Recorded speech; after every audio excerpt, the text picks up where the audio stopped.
Hello friends, मैं हूँ Richa. Friends, आप सभी का स्वागत है आपके अपने इस यूट्यूब चैनल पर, that is UGC NET JRF by Richa. तो फ्रेंड्स, जैसा कि आप देख रहे हैं स्क्रीन पर कि इस वीडियो में मैं आपके साथ बात करने वाली हूँ पीपल डेवलपमेंट एनवायरनमेंट से रिलेटेड जो हमारे 2021 के जो प्रीवियस ईयर के क्वेश्चन हैं वो मैं आपके साथ यहाँ पर शेयर करने वाली हूँ। और ये हमारा पार्ट 3 है। अगर अभी तक आपने पार्ट 1 और पार्ट 2 नहीं देखा तो आप वो भी देख लीजिएगा, उसमें भी क्वेश्चन ही हैं जो कि हमने 2021 के क्वेश्चंस वहाँ पर डिस्कस किए हैं। तो चलिए स्टार्ट करते हैं। ये हमारा ये फर्स्ट क्वेश्चन है और ये हमारी प्लेलिस्ट का 31 क्वेश्चन है। क्वेश्चन काफी अच्छा है, देखते हैं इसमें क्या कहता है। क्वेश्चन कहता कि flotation is a unit operation used in waste water treatment. तो देखिए, वेस्ट वाटर ट्रीटमेंट से रिलेटेड हमने इससे पहले वाली जो क्लास थी उसमें बात की थी कि वेस्ट वाटर ट्रीटमेंट में क्या होता है कि कैसे जो खराब पानी है उसको हम किस तरह से साफ करते हैं। तो ये एक पूरा बड़ा सा प्रोसेस होता है। एक स्क्रीनिंग का लेवल होता है जहाँ पर जो मोटे कूड़े कचरे होते हैं उनको हम अलग करते हैं और पानी को अलग निकालते हैं। फिर कोगुलेशन, पॉक्यूलेशन, इस तरह से स्टेप्स आगे बढ़ते हैं, कई सारे स्टेप से होकर के गुजरते हैं। ठीक है, तो अब इसमें बात आती है कि जो यहाँ पर फ्लोटेशन वाली बात है उसमें क्या होता है कि जो पॉक्यूलेशन है, तो अब ये ऐसे ये जो भी समझ लीजिए पार्टिकल हो गए कुछ छोटे छोटे। ठीक है, अब इन पार्टिकल्स को जब पॉक्यूलेशन होता है तो टाइनी बबल्स बनते हैं। आप देखो कि पानी में जब आप कुछ भी ऐसी कोई लिक्विड है उसको अगर आप थोड़ा सा फेंटो तो उसमें हल्का सा झाग सा बनता है, कुछ बबल्स बन जाते हैं पानी के। तो अब क्या हुआ कि ये जो बबल्स बनते हैं ये इन्हीं के आसपास आके इस तरह से कलेक्ट हो जाते हैं। ठीक है, अब क्या हुआ कि जब ये ऐसे कलेक्ट हो जाते हैं तो ये जो टाइनी पार्टिकल थे वो अब थोड़े और बड़े हो गए, तो उनको अब अलग करना, जो मतलब जो पानी था जिसमें कि ये सब इम्प्योरिटीज थी उसको अलग करना अब आसान हो गया। ठीक है, तो इस तरह से उसको इम्प्योरिटीज को अलग कर लेते हैं। अब जो क्वेश्चन है उसमें क्या कहता है कि जो फ्लोटेशन वाली जो यूनिट है, flotation is a unit operation used in waste water treatment, वो किस तरीके से किया जाता है। तो यहाँ पे होता क्या है कि रिमूव दी लाइटर सस्पेंडेड सॉलिड, बिल्कुल जो भी सॉलिड्स होते हैं उनको रिमूव करते हैं, जो टाइनी पार्टिकल्स में जो भी इम्प्योरिटीज होती है उनको निकाला जाता है इस स्टेप में। ठीक है, तो ये बात सही कह रहा है। नेक्स्ट है यहाँ पे कंसंट्रेट बायोलॉजिकल स्लज, तो ये बात भी ठीक है।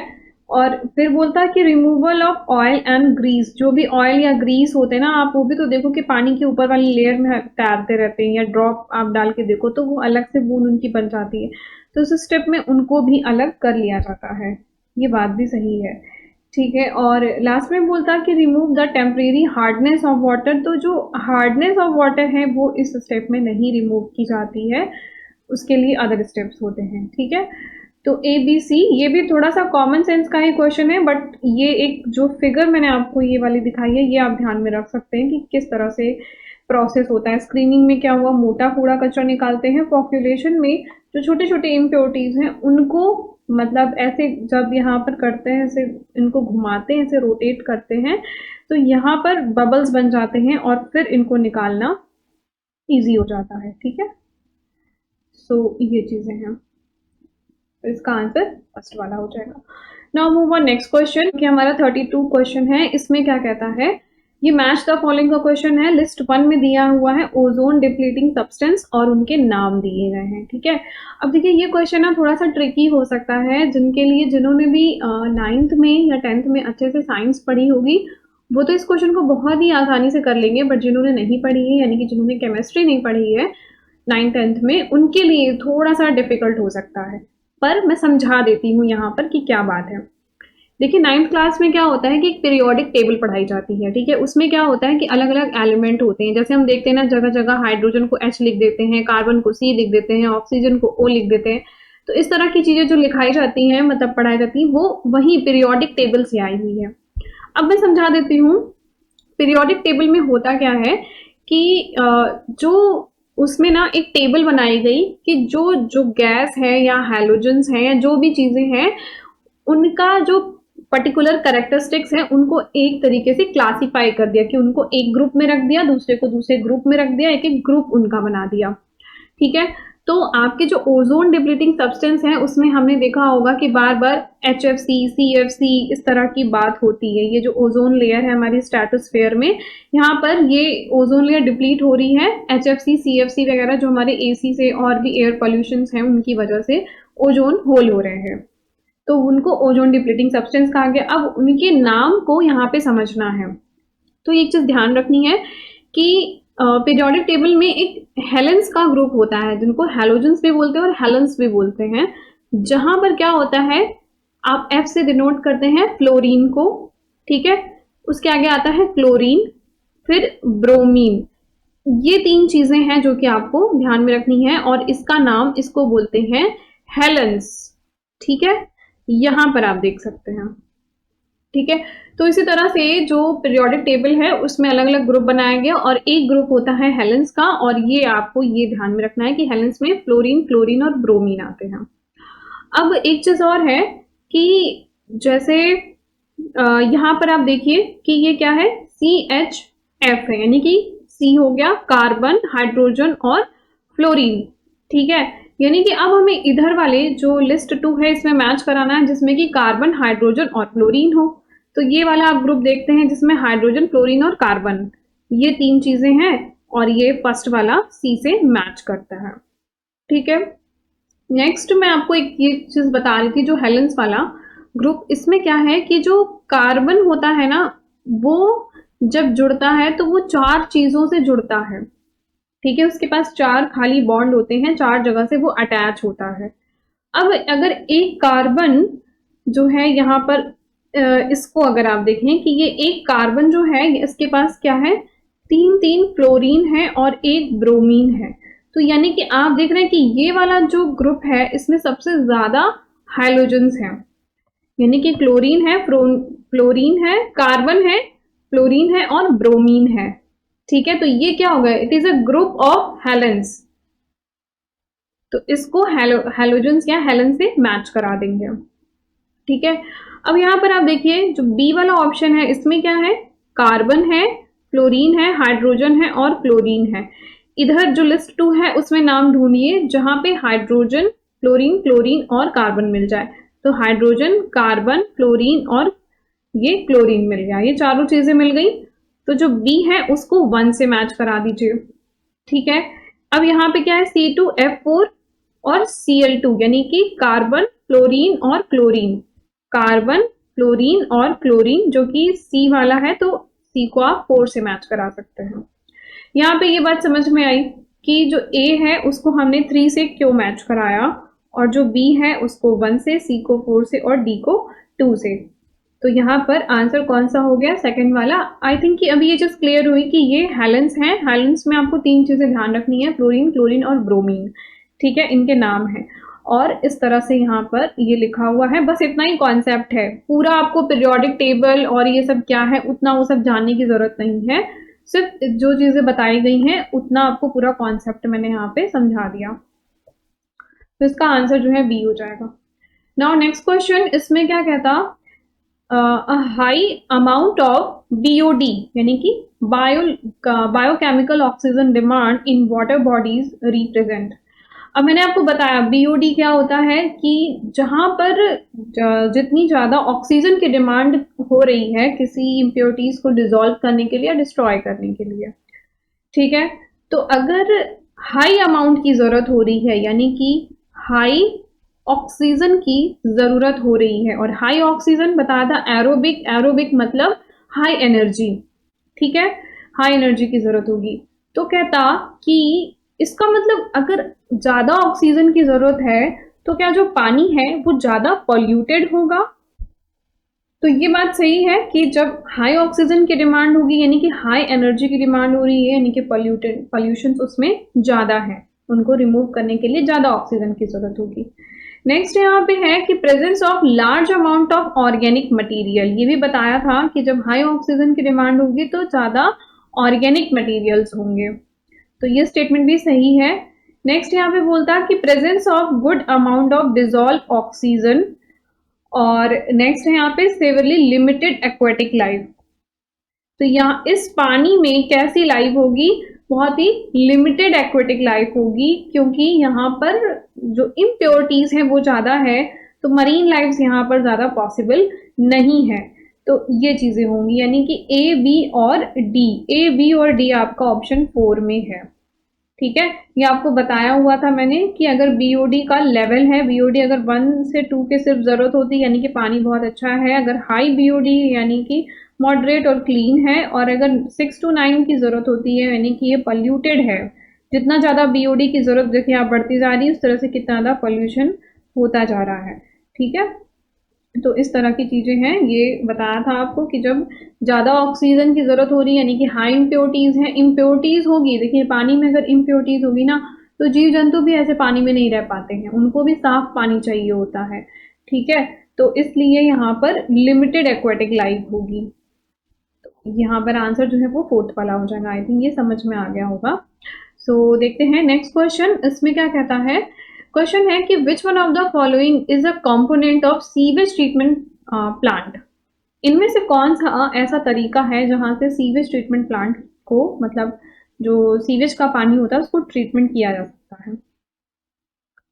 तो यहाँ पे देखिए ग्रिट चैम्बर होता है। ग्रिट चैम्बर एक लॉन्ग नैरो सर्कुलर टैंक होता है, तो प्राइमरी सीवेज ट्रीटमेंट प्लांट, ये बात कल भी बताई थी कि ये जो होता है सीवेज ट्रीटमेंट प्लांट के लिए बेसिकली डिजाइन किया गया है to reduce the velocity of the sewage flow in order to remove the grit material such as sand, ash, clinker, eggshells, done chips and other inorganic materials. Inorganic materials को remove करने के लिए grit chamber का बनाया गया, और basically sewage treatment plant के लिए इसका ऐसा शेप बनाया गया जिससे कि जो स्पीड आ रही है, जो वेलोसिटी है पानी की, उसको कम किया जा सके। ठीक है, तो क्या है इसका आंसर, ग्रिट चैम्बर, ये 3rd वाला यहाँ पर आंसर हो जाएगा।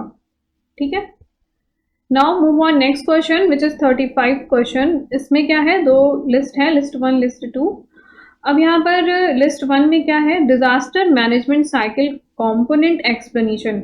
यहाँ पे डिजास्टर मैनेजमेंट साइकिल है और उसके कंपोनेंट का यहाँ पे एक्सप्लेनेशन लिस्ट 2 में दिया गया है। ठीक है, तो अब ये देखिए थोड़ा कॉमन सेंस का क्वेश्चन है। यहाँ पर क्या बात कह रहा है, एक है प्रिवेंशन, एक क्या है रिपेयर्डनेस, नेक्स्ट है रिकवरी, और फिर क्या है रिस्पॉन्स। अब प्रिवेंशन कब होगा, यानी कि कोई बीमारी या कोई भी चीज होने के पहले ही आप उसको प्रिवेंट करो। ठीक है, आगे क्या कहता, प्रिपेयर्डनेस, कि कुछ अपने आप को मतलब क्या करना है, प्रिपेयर करके रखना है, जो भी कुछ आपदाएं विपदाएं, मतलब कुछ भी, अगर डिजास्टर मैनेजमेंट साइकिल है, मतलब ये समझ लीजिए कि अगर आप देखें कि कुछ ऐसे जोन है, अगर इंडिया में भी बात करें तो जो नॉर्थ ईस्टर्न स्टेट है वो कुछ ऐसे जोन है जहां पर ज्यादातर जो है तूफान वगैरह आते रहते हैं। अब क्या है कि वहां पे डिजास्टर मैनेजमेंट साइकिल है, तो उनको मतलब वहां पे डिजास्टर ज्यादा आते हैं, तो वहां पर किस तरह से उनको हम मैनेज कर सकते हैं, उनको प्रिवेंट कर सकते हैं। ठीक है, हम खुद रेडी रह सकते हैं कि जो भी मतलब प्रिपेयर, अपने आप को प्रिपेयर रखना है, यानी कि एक प्लानिंग के साथ रहना है कि अगर कुछ ऐसा आता है, कोई तूफान आता है, तो किस तरह से हमें अपनी चीज़ों को प्लान करके रखना है कि ज़्यादा नुकसान ना हो। ठीक है, तो preparedness something is related to आपका प्लानिंग से हो जाएगा, ये तो आप फिक्स देख पा रहे होंगे यहाँ पे। तो रिकवरी कैसे होगी, कुछ वहां पे कंस्ट्रक्ट कर सकते हैं हम। ठीक है, एंड नेक्स्ट है यहाँ पे रिस्पॉन्स कैसे होगा, कि जैसे मान लीजिए कि जैसे कि कोई स्टेट है, वहां पर तूफान आया, ठीक है, तूफान आया, तो अब रिस्पॉन्स करना है, मतलब रेस्क्यू ऑपरेशंस लगाएंगे कि लोगों को बचाना है, इस तरह से। तो रिस्पॉन्स का मतलब हो गया यहाँ पर रेस्क्यू करेंगे। ठीक है, और प्रिवेंशन का मतलब क्या हो गया कि रिस्क असेसमेंट। ठीक है, सो ए को 3 से, बी को 1 से, सी को 4 से एंड डी को 2 से।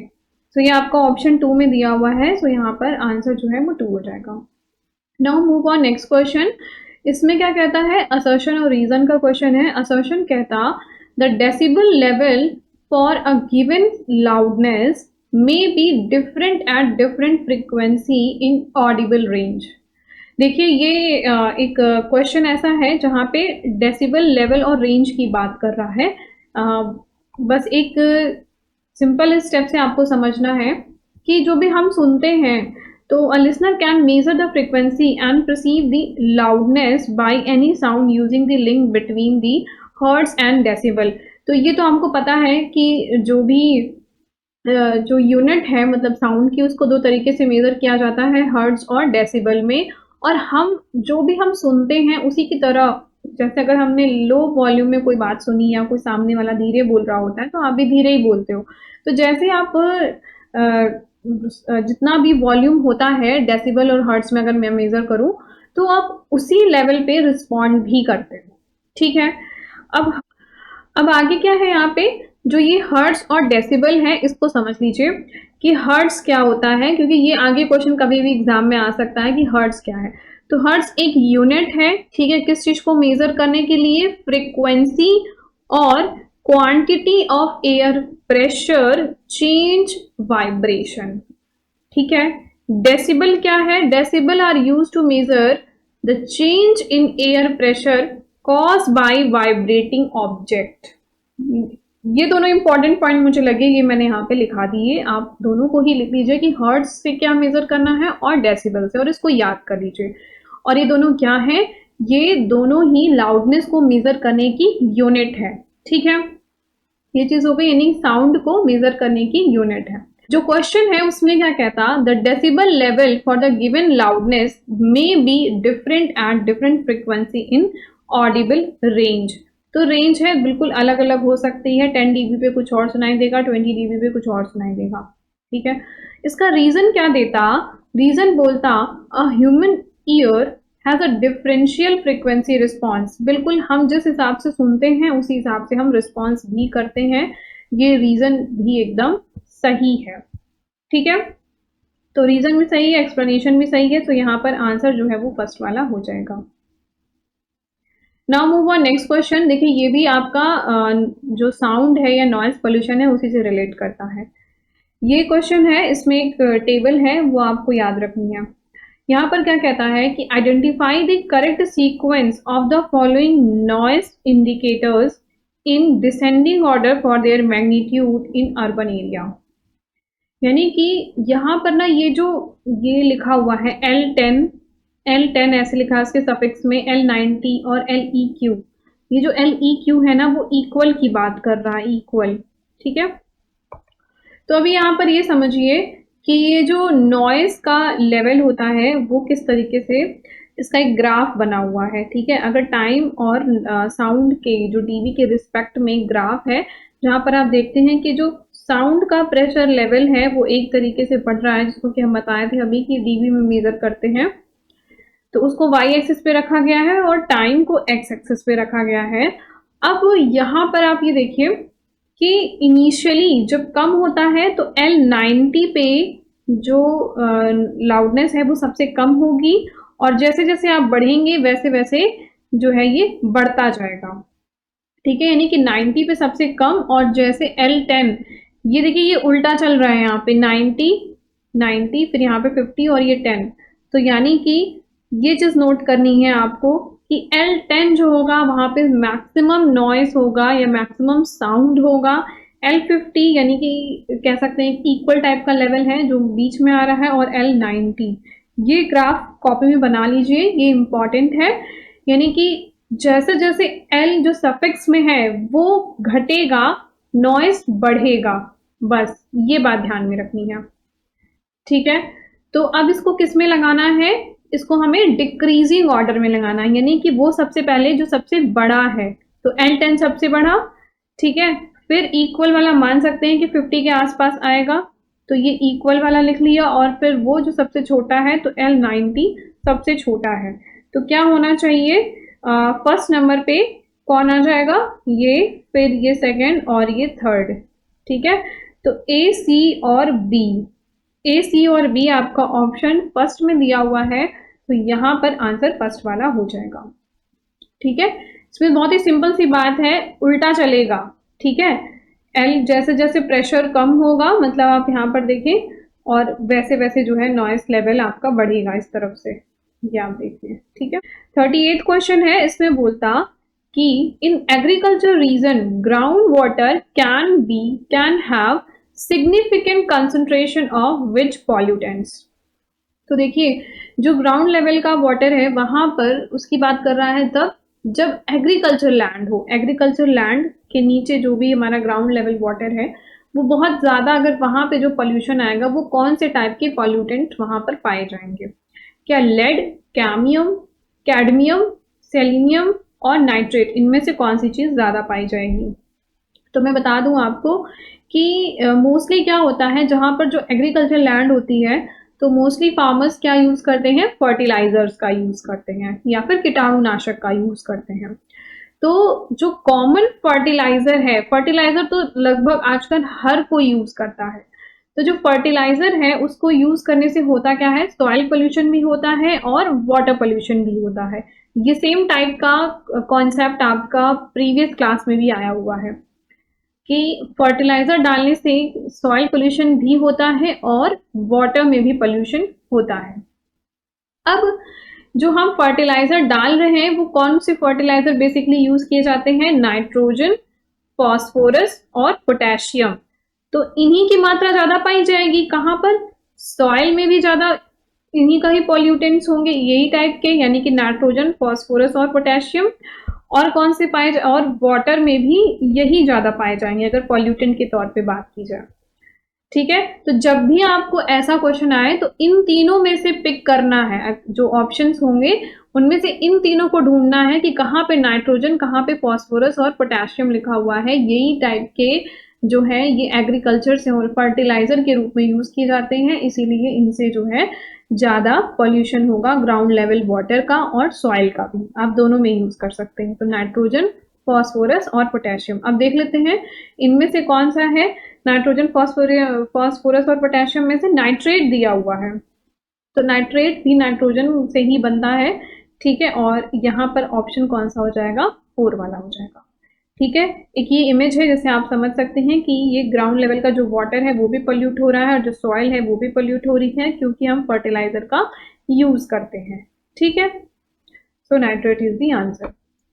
Now next question. अब देखिए ये क्वेश्चन है, ये क्वेश्चन मैंने यहाँ पर सिर्फ इसलिए लगाया है कि आप इस क्वेश्चन को देखिए और ये डिसाइड कीजिए कि ऐसे क्वेश्चन पे एग्जाम में टाइम नहीं वेस्ट करना है, ऐसे क्वेश्चन को छोड़ देना है। ठीक है, या जो समझ में आए वो मार्क कर देना है, क्योंकि ऐसा क्वेश्चन देखिए यहाँ पे क्या लिखा है? Oxidative stress is imbalance between cumulative of oxygen reactive substance and ability to body to destroy them. देखिए ये अब मैं पूरा ऑक्सीडेटिव आपको प्रक्रिया पूरा समझाऊंगी किस तरीके से ऑक्सीडेशन होता है, तो उतना आप केमिस्ट्री नहीं पढ़ने बैठे हैं यहाँ पर। ठीक है, जो नॉर्मल कॉन्सेप्ट है जो इजीली समझा जा सकता है उसको करिए, लेकिन बहुत डेप्थ में नहीं जाना है। तो ऐसे क्वेश्चन एग्जाम में देखें तो बस जो सही लगे वो भगवान का नाम लेके टिक कर दीजिए और छोड़ दीजिए, आगे बढ़ जाइए। ठीक है, तो अब जो नेक्स्ट क्वेश्चन जो 39 क्वेश्चन है वो क्या है? ये असर्शन और रीजन का क्वेश्चन है। असर्शन में क्या कहता है? As a rule of thumb site of average wind speed 8 metre per second और above can be consider as a very good for electricity generation from the wind turbine. Assertion कहता कि 1 metre per second की अगर speed है तो वो बहुत ही अच्छी इलेक्ट्रिसिटी है। जो मतलब अगर विंड मिल से अगर हम एनर्जी जनरेट कर रहे हैं तो वो वहां से हम सफिशिएंट पावर जनरेट कर सकते हैं। ठीक है, अच्छा रीजन क्या कहता? रीजन बोलता the average wind speed is less than 8 metre per second, the power produce is not very significant. अगर हम 8 मीटर पर सेकेंड से कम की विंड स्पीड है और उस पर अगर हम पावर को प्रोड्यूस कर रहे हैं, इलेक्ट्रिसिटी जनरेट कर रहे हैं, तो वो बहुत इफेक्टिव नहीं होगी। रीजन ये बात बोलता है। तो देखिए ये एक चीज है जो कि आपको ध्यान में रखनी है विंड एनर्जी से रिलेटेड। 2 बातें हैं। पहली बात तो ये है कि जो विंड एनर्जी है वो एक indirect source of solar energy है। ठीक है, ये किन किन चीजों पर डिपेंड करती है, कौन कौन से फैक्टर्स पर डिपेंड करती है? uneven heating of Earth's atmosphere, solar radiation, variation of topography and rotation of the Earth, इन चीजों पे विंड एनर्जी डिपेंड करती है। ठीक है, तो ये तो हो गई एक बात। दूसरी बात क्या ध्यान में रखनी है कि wind power is directly proportional to wind energy, यानी कि जो हम पावर जनरेट कर सकते हैं, जितनी भी स्पीड होगी, स्पीड हम मीटर पर सेकंड में लिख सकते हैं, तो x मीटर पर सेकंड जितनी भी स्पीड होगी उसका क्यूब कर दे तो उतनी पावर हम जनरेट कर सकते हैं। ठीक है, ये डायरेक्टली ये एक फॉर्मूला है, डायरेक्टली प्रोपोर्शनल का साइन ऐसे है, एक कुछ कांस्टेंट अगर यहाँ पे लगा दे तो इक्वल हम लिख सकते हैं। ठीक है, ये दो बातें हो गई। अब एक चीज और ध्यान में रखनी है, क्योंकि अब यहाँ से क्वेश्चन आया है कि विंड स्पीड कितनी होनी चाहिए, तो ये ध्यान में रखिए कि मीटर पर सेकंड का यहाँ पे चार्ट दिया हुआ है और kilometre per hour, miles per hour का यहाँ पे चार्ट दिया हुआ है कि अगर 4 मीटर पर सेकंड की स्पीड है तो पावर कैसी हो जाएगी, नॉट एक्सेप्टेबल। 4 मीटर पर सेकंड पे पावर एक्सेप्टेबल नहीं है। 5 पे पुअर एनर्जी, 6 पे मॉडरेट है, 7 पर बहुत अच्छी एनर्जी बना सकते हैं, 7.5 पे वेरी गुड, 8 पे एक्सेलेंट, 8.5 पे भी एक्सेलेंट है, 9 पे भी एक्सेलेंट है। ठीक है, ये चीज ध्यान में रखनी है। ये वाली लाइन अगर नहीं याद रखेंगे तो भी बात बन जाएगी। मैंने आपको मैथ्स वाली क्लास में सिखाया हुआ है कि किस तरीके से 4 मीटर पर सेकंड है तो हम कैसे इसको किलोमीटर पर आवर में कन्वर्ट कर सकते हैं। ये सब चीजें बेसिक हैं, आपको बताई हुई हैं। तो किलोमीटर पर सेकंड, मीटर पर सेकंड अगर एग्जाम में लिखा हुआ है तो उन बातों का ध्यान रखिएगा। ठीक है, तो ये वाली लाइन याद रखनी है और इधर वाली ये वाली कि कहाँ पर मॉडरेट है और कहाँ पर एक्सेलेंट है। ठीक है, तो अभी आपने क्या देखा कि 8 मीटर पर सेकंड पे हम बहुत अच्छी एनर्जी तो प्रोड्यूस कर सकते हैं। ठीक है, इसका मतलब कि ये वाला स्टेटमेंट असर्शन जो है वो एकदम सही कहता है, इसमें कुछ भी गलत नहीं है। रीजन में बोलता कि 8 मीटर पर सेकंड से अगर नीचे की स्पीड है तो हम एनर्जी अच्छी नहीं बना सकते।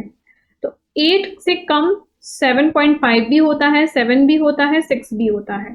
तो इन सभी पे हम एनर्जी प्रॉपर बना सकते हैं, मॉडरेट बना सकते हैं, गुड, इवन वेरी गुड भी बना सकते हैं। ठीक है, तो 8 से कम होने पे कह रहा है कि एनर्जी ही नहीं, नॉट सफिशिएंट टू एनर्जी है, बल्कि ऐसा नहीं है, हम एनर्जी बना सकते हैं। सो रीजन गलत है और असर्शन सही है।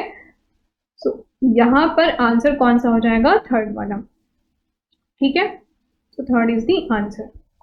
Now next question which is the 10th question. इसमें क्या कहता है, इसमें बोलता कि which of the following type of power plant provide electricity consistently running 24 hour per day 7 days per week.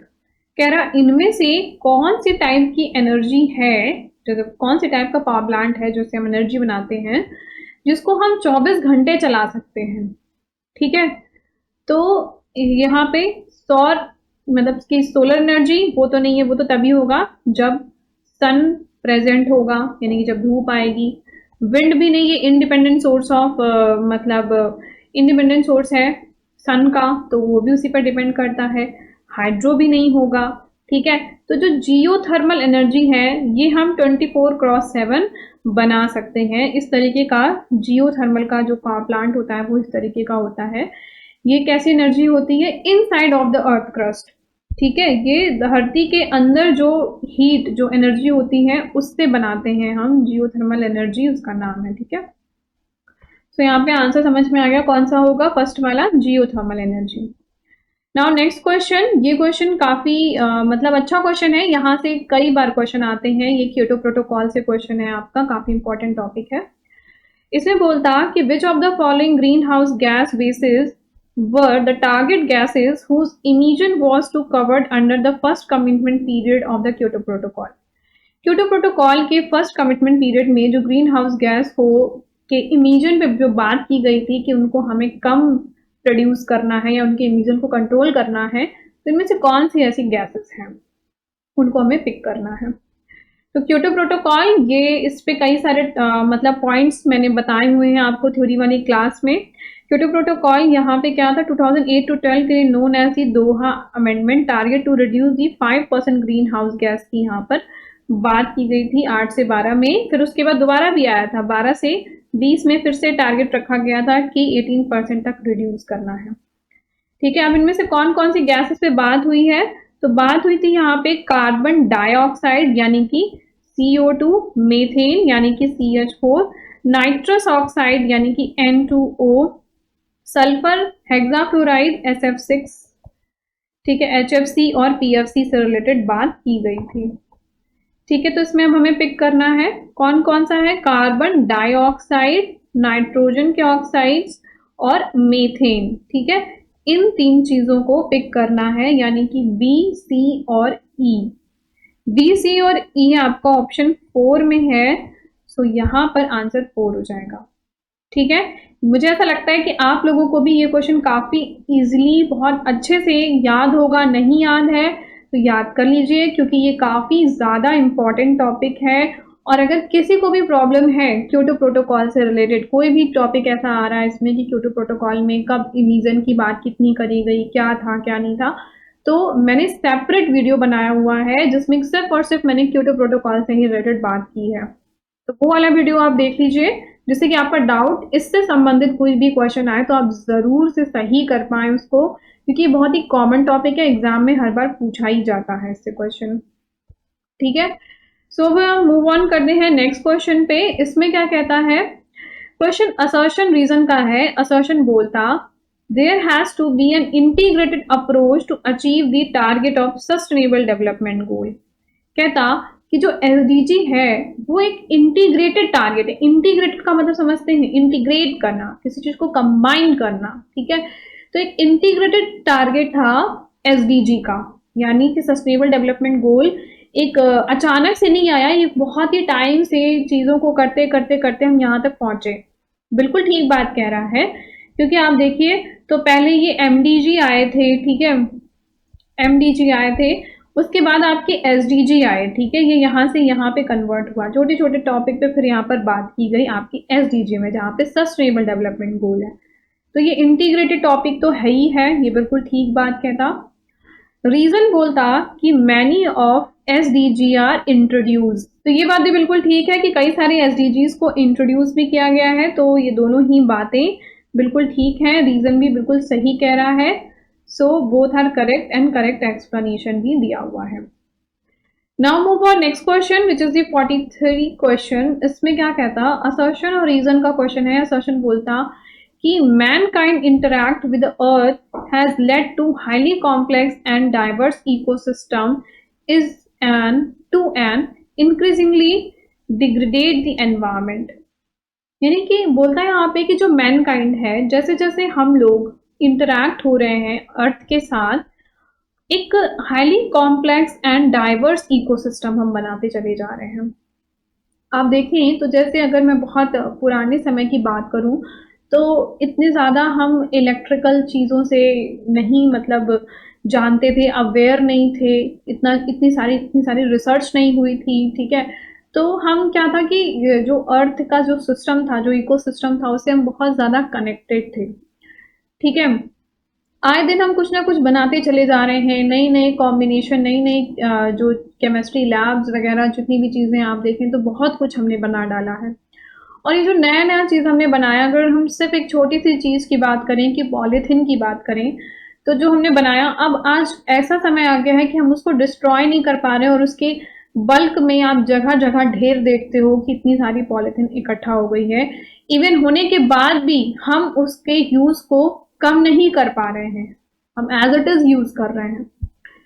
तो इससे हो क्या रहा है कि एनवायरनमेंट क्या हो रहा है, हम जैसे जैसे चीजों को नई नई चीजें बनाते जा रहे हैं, हम उतना ही ज्यादा एनवायरनमेंट को डिग्रेडेट करते जा रहे हैं, और उसका डाइवर्स इम्पैक्ट पड़ रहा है इकोसिस्टम पे।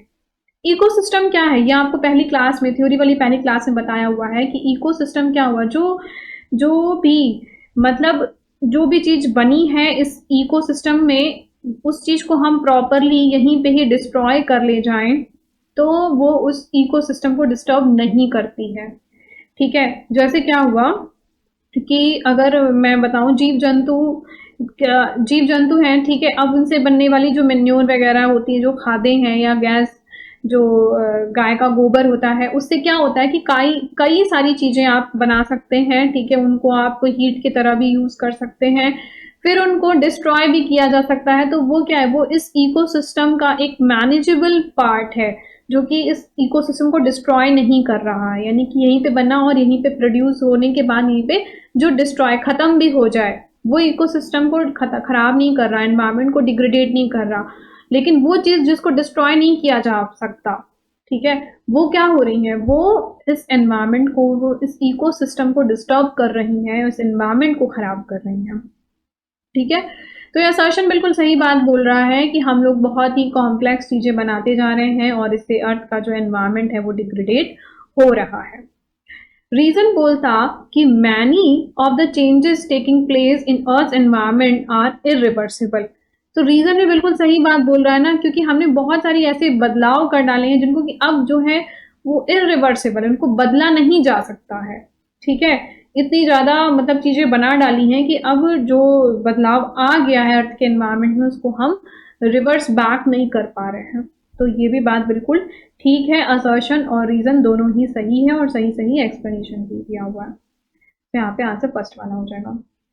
नाउ नेक्स्ट क्वेश्चन, ये क्वेश्चन देखिए ये इंपॉर्टेंट है, यहाँ पे कई बार क्वेश्चन आया हुआ है। यहाँ पे बोलता है कि point source of water pollution की बात कर रहा है। वाटर पोल्यूशन में दो चीजें हैं, पॉइंट सोर्स और नॉन पॉइंट सोर्स, पढ़ाया हुआ है वाटर पोल्यूशन वाली क्लास में। तो पॉइंट सोर्स में क्या है कि point source are the water pollution refer to identifiable है, जहां पे जैसे कोई भी पानी है अगर वहां पे इम्प्योरिटीज कहीं से आ रही है उसको अगर इजीली आइडेंटिफाई किया जा सकता है तो वो पॉइंट सोर्स हो गया। और नॉन पॉइंट सोर्स जिसको आइडेंटिफाई ना किया जा पाए, जहां से इम्प्योरिटीज आ गई उसको आइडेंटिफाई ना किया जाए, तो वो नॉन पॉइंट सोर्स हो गया। ठीक है, तो पॉइंट सोर्स वाले में कौन कौन सी चीजें आएंगी, पाइप, जो भी पाइप वगैरह है, पाइप और ditch example of the source. ठीक है, यहाँ पे कई सारी कैटेगरी में इंक्लूड किया गया है कौन कौन सी चीजें हैं, जैसे फैक्ट्री का जो पाइपलाइन वगैरह गई हो, ठीक है, सिटी स्टॉर्म ड्रेनेज सिस्टम है, पावर प्लांट है, तो ये सारे आपके जो है पॉइंट सोर्स का हिस्सा है। अब यहाँ पे क्या बोलता, ऑप्शन में दिया हुआ है अंडरग्राउंड कोल माइन। देखिए माइन तो किसी एक जगह पर ही तो होगी, ठीक है, तो जहां पर कोल माइंस वगैरह होंगी उससे क्या होगा, वाटर पोल्यूशन होगा ही होगा। दूसरा है यहाँ पे रन ऑफ फार्म फील्ड। तीसरा है sewage treatment plant. Yes, sewage treatment plant तो आपको पता है कि वो जिधर से भी जा रहा होगा वहां पे ग्राउंड वाटर पोल्यूशन होगा ही होगा। नेक्स्ट यहाँ पे क्या है कि अगर आप देखें तो ए और सी होना चाहिए, ए सी यहाँ पर दिया हुआ है, यहाँ पर भी दिया है। नेक्स्ट यहाँ पे क्या है, रन ऑफ। अब देखिए जिसके भी आगे आप ऐसे लिखिए run off roads and side construction, ये तो रनिंग मतलब ये पॉइंट सोर्स नहीं हो गया, ये कहीं पे भी मतलब रन ऑफ कर सकते हैं इसके जो भी कचरा कूड़ा कचरा है, तो ये पॉइंट सोर्स नहीं हुआ और ये भी पॉइंट सोर्स नहीं हुआ। तो बी और डी आपका पॉइंट सोर्स नहीं है, उसको आप काट दीजिए, बी और डी आपका पॉइंट सोर्स नहीं है। ठीक है, पावर प्लांट्स आपका पॉइंट सोर्स होगा, इसको आप इजीली आइडेंटिफाई कर सकते हैं। सो यहाँ पर आंसर कौन सा होगा, सेकंड वाला सही है। So second is the answer. Now move on next question. ये क्वेश्चन देखिए सेम है, अब आपका विंड की स्पीड से ही आ गया है question. The optimal range of wind speed for wind power generation. Wind power generation के लिए क्या ऑप्टिमम स्पीड होनी चाहिए। अब यहाँ पे देखिए यही वाला चार्ट याद रखना है, ठीक है, कहाँ से है शुरुआत, 4 to 9 है और ज़्यादा भी होगा तो भी अच्छा हो जाएगा, ठीक है, बट 4 वाले पे एक्सेप्टेबल नहीं होगा। ठीक है, तो यहाँ पर क्या बोलता है, ये 15 से दिया हुआ है और ये 24 से दिया हुआ है, तो ये सब नहीं होगा, बल्कि 4 to 12 जो है पावर जनरेशन के लिए बेस्ट ऑप्शन है। क्योंकि आपने देखा कि यहाँ पर देखिए 6 पे भी मॉडरेट है, 7 पे भी काफ़ी अच्छा इलेक्ट्रिसिटी प्रोड्यूस कर सकते हैं और 8 पे तो एक्सीलेंट है। तो इनमें से जो भी ऑप्शन दिया हुआ है उसमें आप अप्रोप्रिएट आंसर देखें तो फोर्थ वाला सही ऑप्शन जा रहा है। सो फोर्थ इज दी आंसर। ठीक है, तो फ्रेंड्स इस वीडियो में इतना ही। आई होप कि आपको ये सारे क्वेश्चंस अच्छे से क्लियर समझ में आ गए होंगे। ठीक है, एक बार और मैं आपसे यही बात बोलूँगी कि अगर अभी तक आपने थ्योरी वाली क्लासेस नहीं देखी हैं तो आप उन क्लासेस को देखिए। आपको मेरे चैनल पर Indian logic, data interpretation, reading comprehension, people development environment और teaching aptitude, research aptitude, ICT के प्रीवियस ईयर के क्वेश्चन, ये सभी चीज़ें आपको इस प्लेलिस्ट सेपरेट मिल जाएंगी। अगर आपको नहीं मिल रहा है तो आप डिस्क्रिप्शन बॉक्स में भी ओपन करके देखेंगे तो वहाँ पे सभी चीज़ों का, सभी प्लेलिस्ट का लिंक दिया हुआ है, आप उसे प्रॉपर देखिए और वहाँ पर आपके सारे डाउट्स क्लियर हो जाएंगे। और फिर भी आपको कोई भी क्वेश्चन डाउट है तो आप यूट्यूब पे कमेंट कर सकते हैं या फिर आप टेलीग्राम पे भी मुझे मैसेज कर दीजिए, मैं वहाँ पर आपको रिप्लाई कर दूंगी। ठीक है, and thank you so much for watching this video. और अगर ये वीडियो अच्छा लगा हो तो प्लीज़ आप कमेंट करके ज़रूर से ज़रूर मुझे बताइए। Thank you once again.